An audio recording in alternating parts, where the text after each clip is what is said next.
everyone, and welcome back to The Rundown. I will be your host today, Craig DeLuz, coming at you from the West Coast, the left coast, behind the Iron Curtain, otherwise known as the Sierras, and today is Taco Tuesday. It's raining tacos from out of the sky. Tacos, no need to ask why. Just open your mouth and close your eyes. It's raining tacos. It's raining tacos out in the street. Tacos, all you can eat. Lettuce and shells, cheese and meat. It's raining tacos. Yum, yum, yum, yum, yummity yum. It's like a dream. Yum, yum, yum, yum, yummity yum. Bring your sour cream. Oh, that's right. Today is Taco Tuesday. We're having a good time.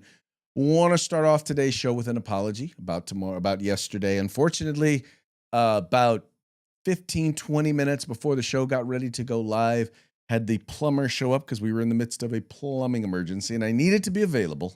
And obviously, if I'm here talking with y'all, I'm not necessarily available for the plumber. And trust me, this plumbing emergency needed to be handled. Just saying. So technical difficulties, yada, yada, yada. Didn't get a chance to catch up with you tomorrow. So that's why, by the way, a couple of our items today are really kind of from yesterday. I thought about skipping them, but I'm like, you know what? No, we got to talk about the Super Bowl halftime show. Got to talk about the U.S. skiers. So I figure we're going to talk about those today. So if you're already all talked out on those, we got a couple of other issues we're going to be talking about today. But other than that, we're going to have a really good time. Mike, unfortunately, got called in, so he is not going to be available for us. But I know you're here, right? You're here. I'm here. So I know that we are going to have a very, very good time today. Gonna have a lot to talk about. Definitely have a lot to talk about. But before we do, we're going to do that thing that we usually do. That's right. We usually start off the show with a quick shout out to our sponsors. And I'm going to get that thing set up right here so that y'all will know. There we go.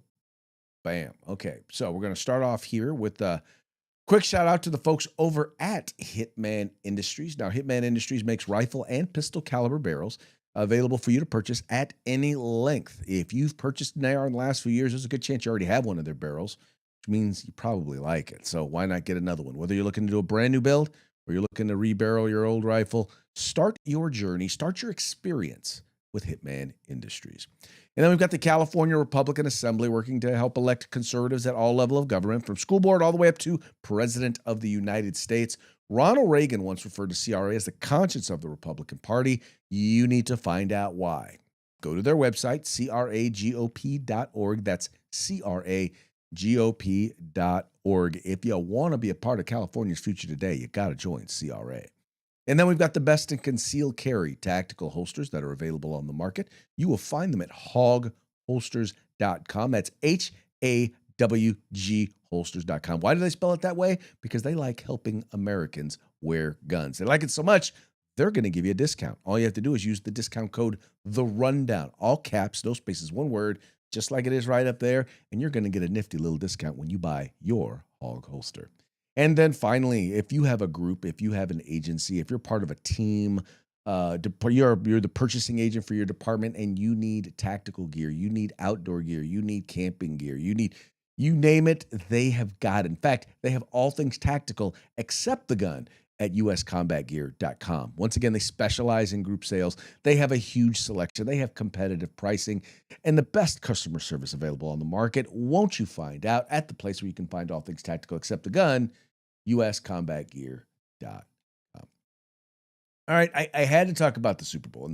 And the reason why was because the game itself was rather boring. I mean, let's just be honest. I think any of us who follow the NFL or follow professional football going into this game knew Seattle had an awesome defense, and they were gelling it at the right time. And while I have a lot of confidence, and I think that Drake May, the quarterback for the Patriots, is going to be a superstar in this league. I have no doubt that he is going to be a superstar in this league, or at least a star. How about that? We'll just say a star, a Pro Bowler, right? He's going to be somebody in this league.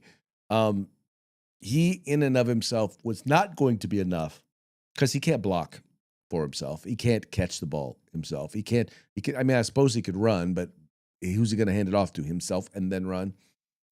They just didn't have the horses necessary for them to be able to be successful in this game, and it showed. It seriously showed in the overall performance of the game. But anyway, but that wasn't where the controversy was. The controversy was the halftime show, and it was a halftime show that, well, how do we want to put this? It was about as, in my opinion, as anti-American as you could possibly get. When I say anti-American, I maybe not saying it. It was not for an event that is the American sport. Okay, baseball may be our national pastime, but the sport of America, the most popular sport by far, more than baseball, more than basketball, more than soccer, more than mixed martial arts, more than MMA, more than the UFC, is the National Football League. And the game that culminates all of that is the Super Bowl, right? The Super Bowl is the game that culminates all of that. And so why? When you figure, okay, so many Americans are going to be watching this game, right? You figure most of your audience, probably easily 75 to 90% of your audience speaks English only. Why would you have a halftime show where they spoke only Spanish? In fact, the only English that was spoken was when Mr. Bad Bunny decided to say, "God bless America." Although, let's be honest, he wasn't really talking about America. He was talking about the Americas.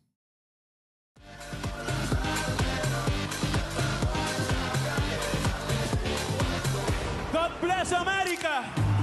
Sea Chile, Argentina, Uruguay, Paraguay, Bolivia, Perú, Ecuador, Brasil, Colombia, Venezuela, Guyana, Panamá, Costa Rica, Nicaragua, Honduras, El Salvador, Guatemala, México, Cuba, República Dominicana, Jamaica, Haití, las Antillas, United States, Canadá, and my motherland, mi patria, Puerto Rico. Seguimos aquí. ¡Ahora sí! De cuando te tuve, debí darte más besos y abrazos. Okay, now I'm just going to start with this. Number one, I just realized, and once again, I've never heard any of Bad Bunny's music, probably because I don't speak Spanish, and so I don't listen to a lot of Spanish language music.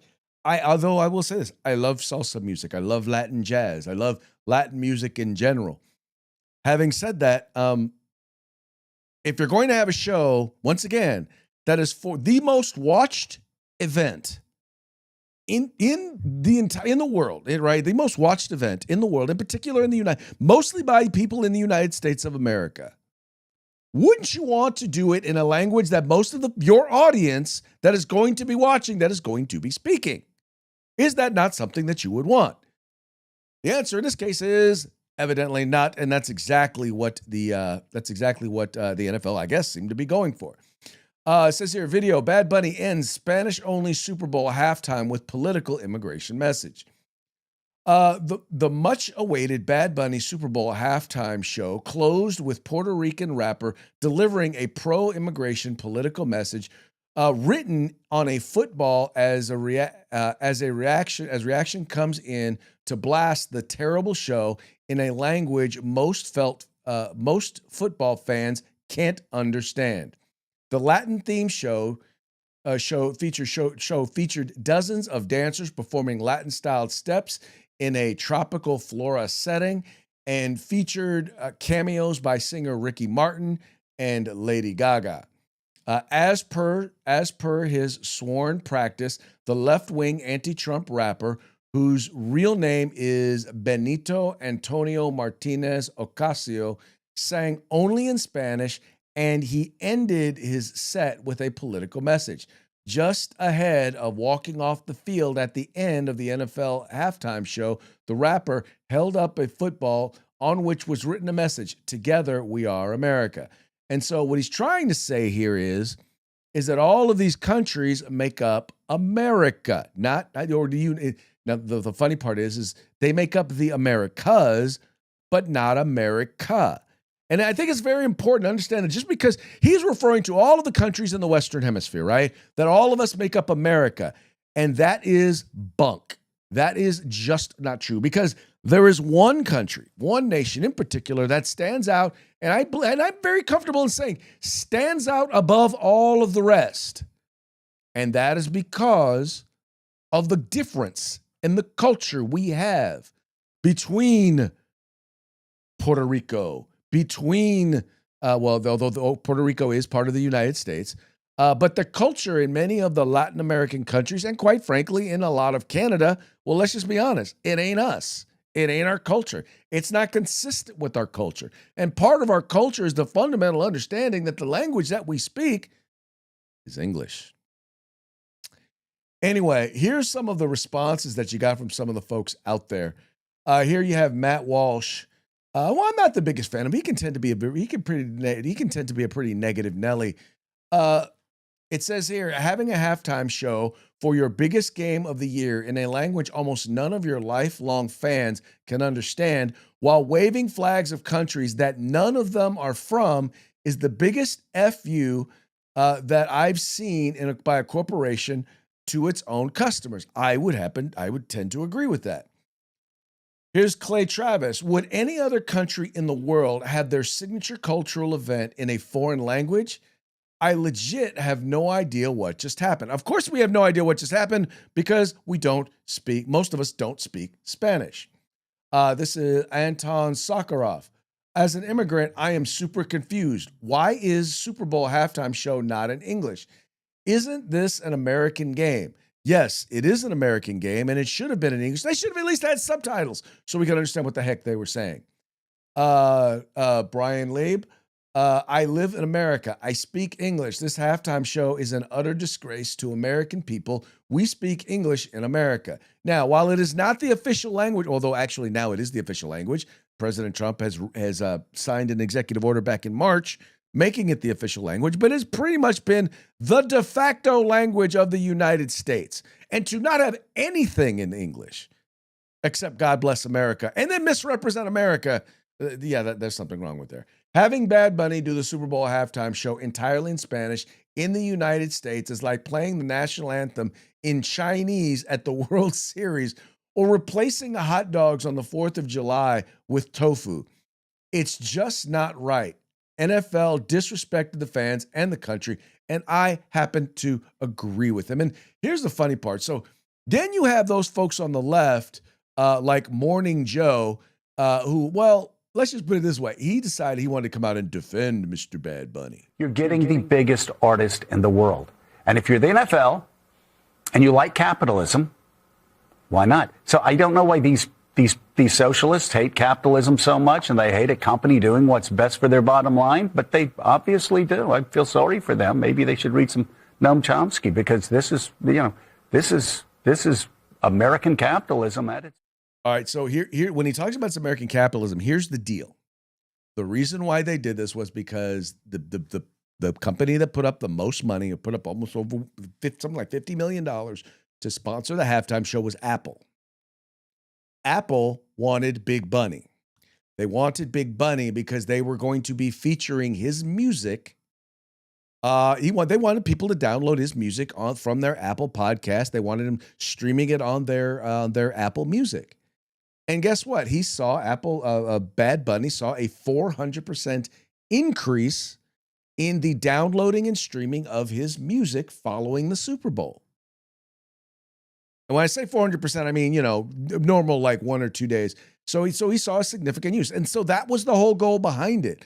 It was a function of realizing that, they weren't interested in us, the viewers.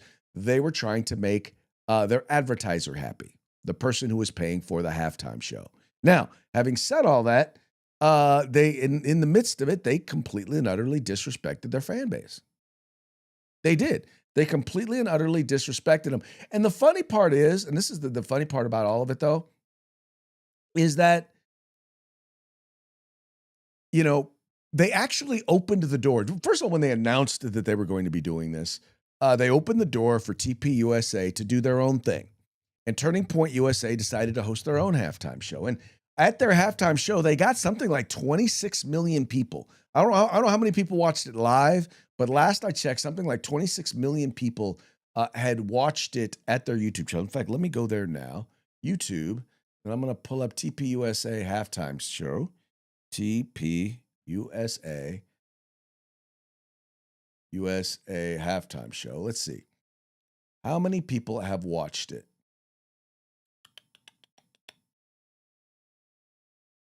Okay, so so right here it's saying just on the, trying to think here, any place else? Okay, because there's a couple of different places. Okay, so there's a couple of different places where it was streaming, right? So you could watch it at Charlie Kirk's, 4.1 million people watched it. You had it live. You had it live at TPUSA. They had 21 million. And then another one had another million. So they had about 27 million people have watched it. Have watched the show. Now, mind you, they literally just did this last minute. So to have that many people watch your halftime show, to tune out of the Super Bowl in order to watch something else is a pretty big deal. And we also know that it's a pretty big deal because in the end, which artist turned out to do better? Well, it turns out that while Bad Bunny did pretty well, a new media victory, Kid Rock tops Bad Bunny on iTunes chart after halftime face-off. Let me read this a little bit here from Breitbart. It says, on the day after TPUSA's All-American halftime show, Kid Rock zoomed to the #1 spot on iTunes with his rendition of Till You Can't, knocking Bad Bunny out of the top spot despite the Puerto Rican rapper's appearance as the star of the NFL Super Bowl halftime show. And here are the ratings right here. So you literally had the top two. One, I think, is the original version of Till You Can't Wait by Cody Johnson, but then you had Kid Rock's version, Till You Can't Wait, was also their #1. So, and by then that was kind of the feature song that he did. So in the end, it's worked out pretty well for TPUSA. It's worked out pretty well for Kid Rock. And to be honest, it worked out pretty well for Bad Bunny because he got to get up there and make a political statement. Although I think the one group that is going to suffer from this to a degree is going to be the NFL. But, we forgave the NFL for all of their BLM crap. We forgave the NFL for the kneeling. I think that in the end, their attitude is there will be short-term blowback. But in the end, we'll win them back. And I think it's kind of like they think they can keep screwing over their base. And, in the end, we're going to be back. That's all I can ascribe it to. That's got to be what they're thinking is they figure that they can keep being anti-American and the American people are going to keep coming back to them. I don't get it. I really don't get it. I love football. I love the NFL. I don't love, well, let me clarify. There's a lot of things about the NFL organization I hate, but I like professional football. And, I tuned out during the halftime because as soon as I realized I didn't mind watching Bad Bunny because I never heard him before. It was the first chance to really kind of hear his music. But if I don't understand what you're saying, you might as well be doing the Kendrick Lamar mumble rap. Because it doesn't mean anything to me because I can't understand what you're saying. And at least Kendrick Lamar was pretending to speak English. Bad Bunny wasn't even trying to speak English. And therefore I don't listen to his music and I will not listen to his music, especially once you go through I've heard some of the things and I've kind of heard some of the transcripts or some of the transcribing or in what's the word I'm looking for? Interpretation, translation. There you go. Translation is the word I'm looking for of some of the things that his music is. And I'm like, yeah, I don't need that. I don't need any part of that. I'm better off for not understanding or knowing what dude was saying. Makes my life a lot better. Anyway. So that's it for that one. So yeah, and largely I think that the NFL needs to you need to get out of politics, man. Stop it. Stop doing this. There's a reason why the NBA is just no one's watching. There's a reason why people are stopping watching Major League Baseball, and it's largely because of stuff like that. Not largely, significantly. I'll say significantly. I won't say mostly, but I will say significantly. People don't want politics in their sports. And just like they don't want politics in their just like they don't want them in their Olympics, right? They want you to go there, represent America, represent American excellence, shut up and ski. And sadly, these individuals were not capable of doing that. I feel heartbroken about what's happened in the United States when, I'm pretty sure you're referencing ICE and some of the protests and things like that. I think that as a country, we need to focus on respecting everybody's rights and making sure that we're treating our citizens as well as anybody with love and respect. And I hope that when people look at athletes compete in the Olympics, they realize that that's the America that we're trying to represent. I think it brings up mixed emotions to represent the U.S. right now, I think. It's a little hard. There's obviously a lot going on that I'm not the biggest fan of, and I think a lot of people aren't. I think for me, it's more I'm representing my friends and family back home, the people that represent it before me, all the things that I believe are good about the U.S. I just think if it aligns with my moral values, I feel like I'm representing it. Just because I'm wearing the flag doesn't mean I represent everything that's going on in the U.S. So yeah, I just kind of want to do it for my friends and my family and the people that support me getting here.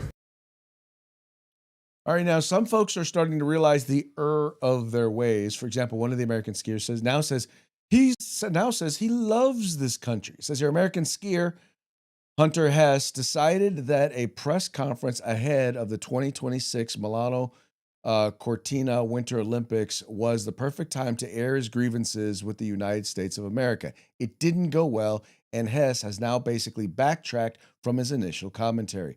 I love my country, Hess posted on Monday on Instagram. There is so much that is great about America, but there's always things that could be better. One of the many things that makes this country so amazing is that we have the right and the freedom to point that out. I cannot represent Team USA I cannot wait to represent Team USA next week when I compete. That's a nice sentiment, although it was probably written by someone with the title of public relations specialist. That's where we are in 2026. An athlete says something dumb, receives pushback, and then someone in PR team constructs a pseudo apology. See Simone Biles. Well, exactly. Because here's the thing, folks. You may not like everything about America. And so when you say you have mixed emotions, I'm going to say this. It is America, it is everything that America is that gave you the ability to represent us on an international stage. You would not have the resources, you would not have the freedom to be able to represent the United States of America if it weren't for the United States of America. You wouldn't have the ability to get away with saying what you say. Because if you were a Chinese athlete and you said something like that, I guarantee they would disappear you in a heartbeat. If you did that, if you were a Russian athlete, they would disappear you in a heartbeat. The thing that gets me the most is the fact that some of these positions that they have are based on disinformation and lies, and you are too dumb to realize it. You're either too dumb, ignorant, or willfully ignorant, which willfully ignorant is also dumb. I say willful ignorant because if you don't know because you've been misinformed, well, guess what? Then you need to take the time to find out. Because you have people up there saying, oh, well, they're disappearing citizens. What citizens are disappearing? I want you to understand this, folks. And let me just lay this out there for you. A grand total of 170 American citizens have been detained. Only 40 of them for more than a day. A grand total out of 600,000 people who have been detained. Do you know what a success rate that is?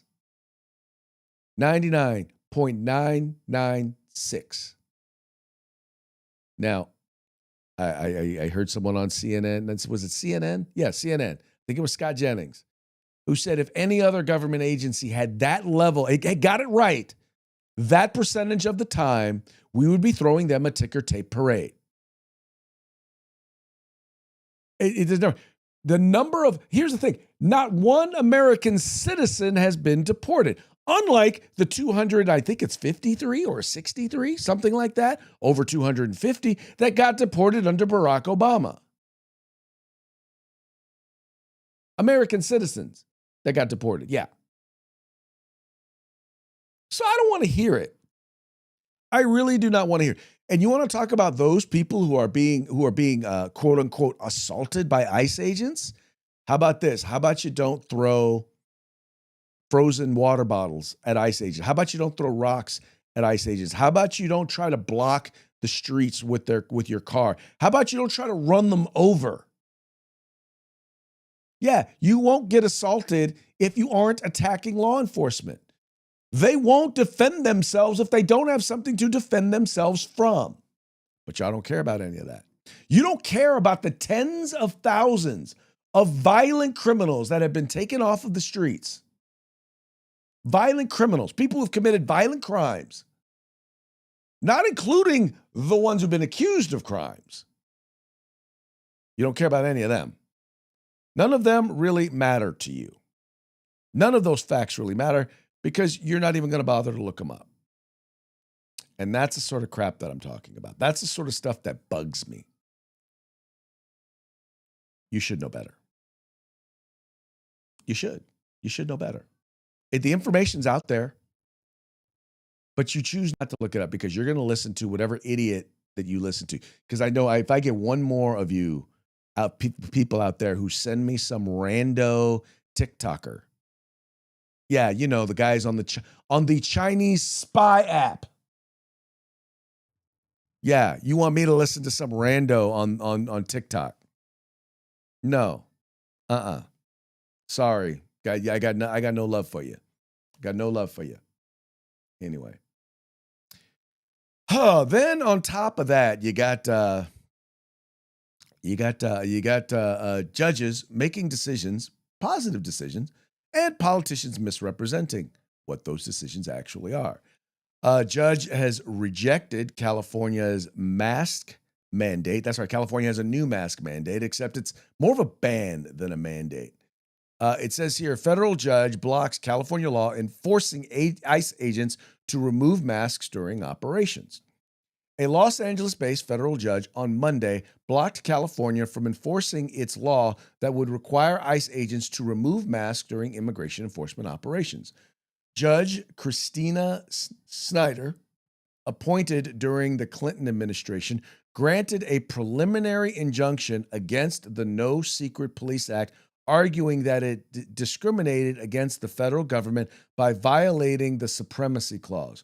Under the constitutional clause, federal law takes precedence over any conflicting state or local law, rendering the lower law unenforceable.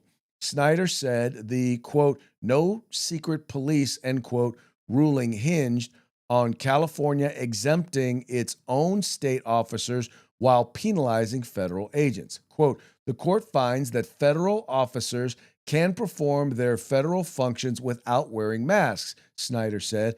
However, because the No Secret Police Act, as presently enacted, does not apply equally to all law enforcement officers in the state, it unlawfully discriminates against federal officers. Attorney General Pamela Bondi applauds the ruling in a posting on X, saying the federal agents are being increasingly targeted for doing their jobs and warned that the law would have worsened existing safety risks. Now, the funny part about it is you had Gavin Newsom go out and declare victory. He said a federal court just upheld California's law requiring federal agents to identify themselves. California will keep standing up for the civil rights of our democracy. Now, mind you, he's declaring a victory, but the main thing they wanted was the masks. That's not what it said. What it said was they have to identify who they are, so they have to have badges identifying who they are, and I believe the badge also has to have their name, but I could be wrong on that. It says here, Gavin Newsom ripped by LA's top Fed prosecutor, claiming win in ICE masking rules, and he told him basically to stop lying. What exactly did he say? He says, this was in response to the governor's tweet. It says, "That's funny way of saying you lost. A federal judge blocked your anti-masking law because it violated the supremacy clause. These attempts to regulate federal agents are unconstitutional and unforeseeable. Federal agents acting within their duties are immune from state prosecution. Stop lying and misleading the public." Well, let's see. What exactly did it rule? It says here, Los Angeles' top federal prosecutor put Gavin Newsom on blast for misleading the public after he claimed victory over a court ruling that partially blocked the new California law affecting federal law enforcement. Newsom had taken to X on Monday to celebrate an incomplete win after a federal judge blocked a law that would ban federal agents from wearing masks during activity enforcement. U.S. District Judge Christina Snyder did rule in favor of a provision that requires law enforcement officers, federal and state, to wear badges or other identification on their uniforms. So here's the deal, and this is the point here. So in other words, if they had applied this to all officers, like this one, the one requiring them to have the identification applied to all officers. But they singled out and they left out state and local law enforcement. So in other words, they get to wear masks. Just federal agents were not allowed to wear masks. And that's where their case fell apart. And yet and still, you got Gavin Newsom out there trying to pretend like this was a victory for them. Of course he's going to claim victory because Gavin Newsom is a liar. I mean, folks, all of you out there, if you are watching this from someplace other than the state of California, and you've never experienced Gavin Newsom, let me say this to you. Gavin Newsom is a very accomplished liar. When I say liar, his first step is always to answer a question that no one asked. And he'll give you the answer with confidence and with clarity. Once again, answering a question that nobody asked, right? Giving information that no one asked for, and not asking the actual question that was asked. In this particular case, he has no problem sending out a statement, declaring victory over something that no one had an issue with. No one had an issue with that. What they're saying is they don't want them to be doxxed. They don't want them to, they have no problem with them having to identify, like wear their badge, so that you know that they are official law enforcement. What they took issue with every single time was people being able to take pictures of them, people being able to then dox them, dox their families, and threaten their lives and threaten their families. But I don't hear any Democrats, I don't hear anybody having any issues with the people who do stuff like that. Of course you don't. Of course they don't, because, well, they're not really interested in real justice. But we knew that. All right, and that then brings us to this one. I'm kind of hurt that Mike is not here today because Mike drives an F-250. So I needed to ask, does driving an F-250 make you a gay Nazi?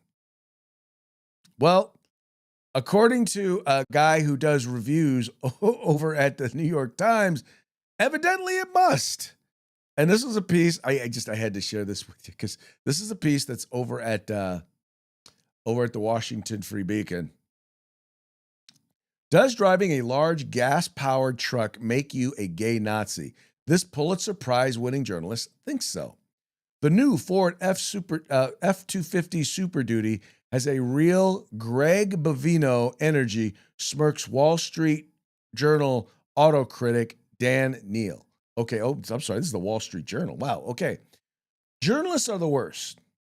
Even the ones who don't cover politics are often incapable of writing normal sentences without flaunting their sneering disdain for normal Americans.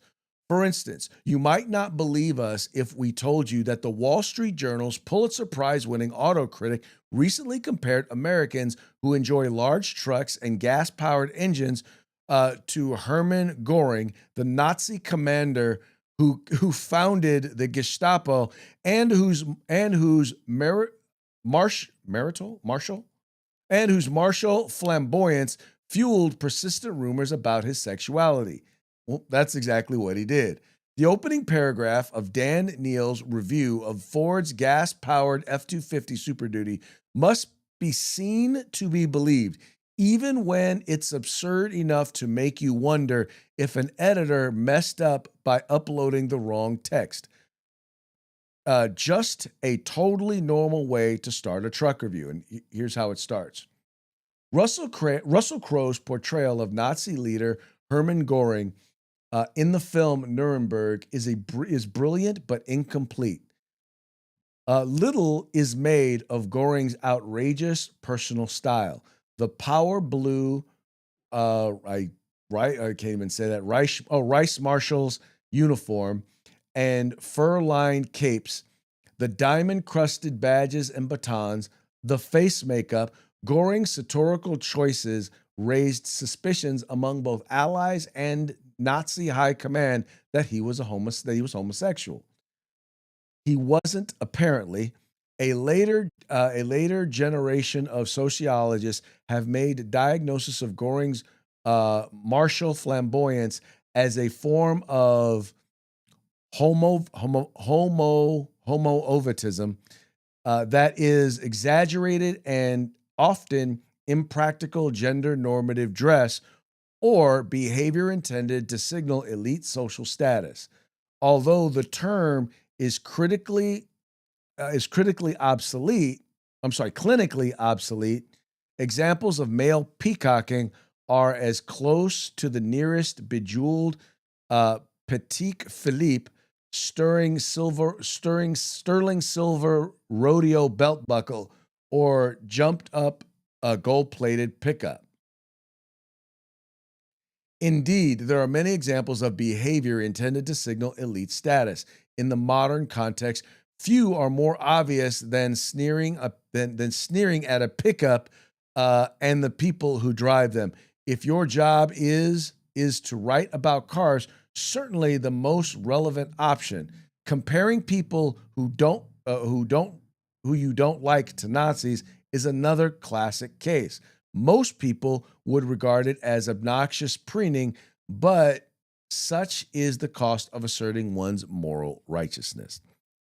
So basically, what dude is saying is that, the people who get this truck, clearly they are peacocking. Clearly they are. They might be just like the person who was the founder of the Gestapos.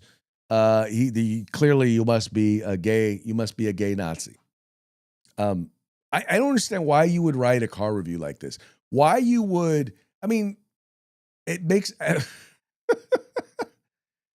people wonder why. People wonder why so many of us do not take the media seriously. Well, I take that back. Mike might be a gay Nazi. I don't want to speak for Mike.